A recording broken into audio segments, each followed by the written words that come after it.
把1碗小米到油锅里，出锅就是一道经典美食，尤其是小朋友特别喜欢吃。今天就给大家分享一下详细做法。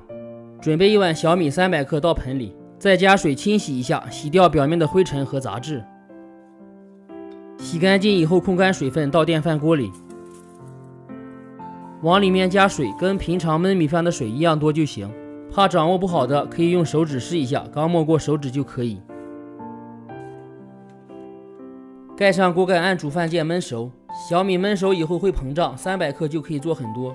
焖熟以后倒一个盆里，加入盐8克、五香粉10克、孜然粉5克、小苏打3克。先把调料充分的搅拌均匀。搅匀以后打入2个鸡蛋，鸡蛋是起到蓬松作用，但是不能多放。抓匀以后加入面粉100克、淀粉80克。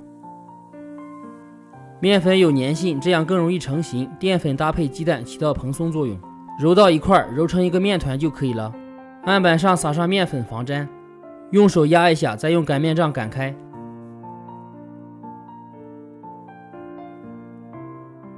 也不需要太薄了，比1元硬币稍微厚一点就可以。接着把四周修整一下，尽量的整齐一些。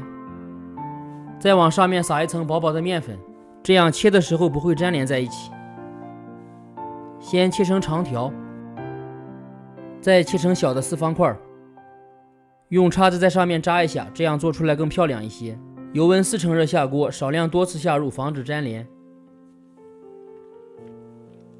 下锅以后不要搅动，先定一下形，全程中小火，慢慢的把里面的水分炸干，大约需要炸3-4分钟。炸至颜色金黄，全部飘起来就可以了，捞出控油。这样咱们的小米锅巴就做好了。根据个人口味撒上椒盐或者辣椒面，翻拌均匀就可以开吃了。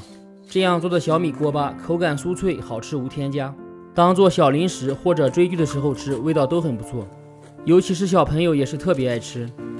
喜欢视频的朋友麻烦您点赞关注支持一下吧，非常感谢。